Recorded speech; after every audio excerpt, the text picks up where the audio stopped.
Umattend lang tayo sa Pet Summit and nagkaroon pa tayo ng mga bagong alaga kaya panoodin nyo to. And kung per parent po kayo, sobrang daming giveaway dito kaya pumunta po kayo. Let's go! Ikot tayo pa ganun. Libre lang, tas ang daming freebies. So let's go.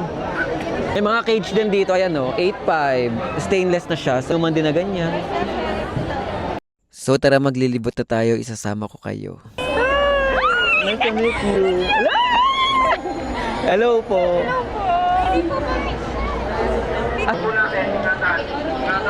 Tapos yung black and white na aso, first time ko lang nakakita ng ganyan. Anong klaseng aso ba siya?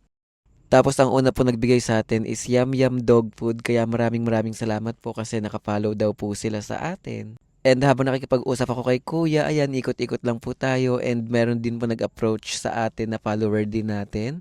Tapos isa pala po siya sa lumapit sa atin para magpatulong ng rescue. Kaya ayan po, dahil nga rescuer siya, binigay ko na lang din yung binigay sa akin na Yum Yum. Kasi nga po, syempre dahil meron din siyang aso. So ayan, binigay na po natin. Para at least kahit papano ay magamit na rin po sa rescue niya. Grabe, ang sarap sa feeling. Na alam mo yun, at least kahit paano po dumadami na rin po talaga yung mga rescuer. Thank you po. Thank you. Si Marshall. Si Gravy. Si Nugget.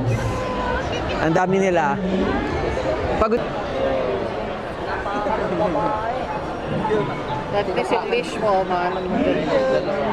Tapos ayun, nabudol nga po tayo ng stroller na to para sa mga fur babies natin. Para at least, 'di ba, alam niyo naman na mahilig ako maglakad-lakad and hindi naman din po sila advisable ilakad, lalo na po yung pag natin at si Bacon. And sabi ko nga, kung mga fur parent kayo, halos lahat po ng kailangan nyo nandito na.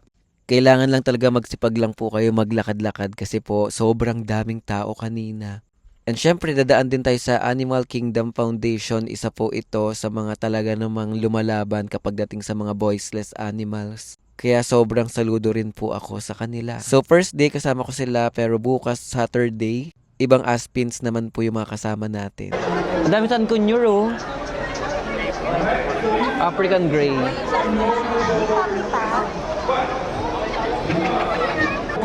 Oo.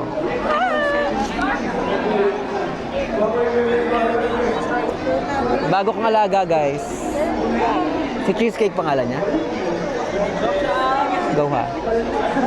And kung nag-aalaga rin po kayo ng mga reptiles, andito rin po. Actually, first time ko nga lang dumaan dito and nakipag-usap lang ako ng saglit. Ang dami ko natutunan about sa mga reptiles. Pero kahit ganyan mga yan, may mga presyo po yan. Yung iba 9.5, 10.5. Hanggang ilang taon buhay nila? Usually 10 to 15 years yung lifespan. So 1 year na lang natitira ng buhay.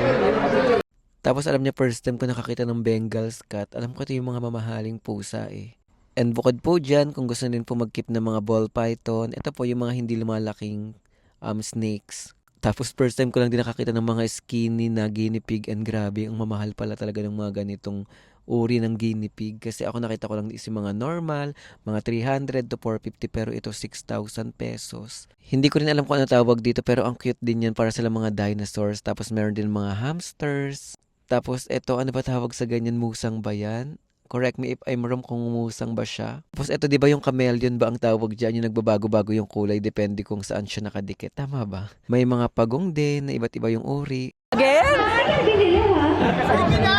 Ano yan? Ay, paris na sila. Sa gitna daw? Oh, gitna. Para kita. Eh, sakto nakapost siya, oh. Go.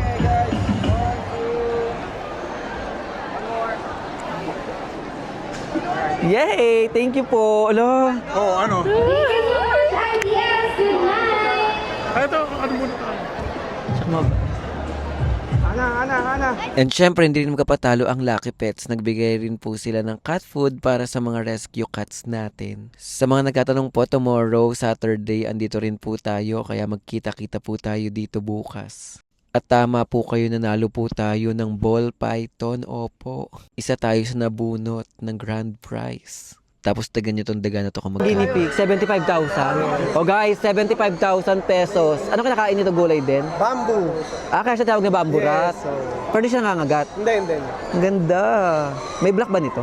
Tapos itong sugar glider na to, noon nakikita ko lang siya pero ngayon nahahawakan ko na, grabe, napaka-cute talaga nito. Pero ayan, i-follow niyo po sila sa kanilang FB page, ang DigiPets. So ayun nga po, gusto ko po kayong i-invite tomorrow and Sunday, Pet Yum. July Ayan, Pet 25 Yum. and 26 Thank para you. makakuha po kayo ng mga freebies. Promise, mag-enjoy po Ang kayo daming- sa Pet Summit. Huwag niyo po kalimutan Vaccine. magdala ng eco bag para sa mga freebies. So ayun lang. Bye-bye. Okay na?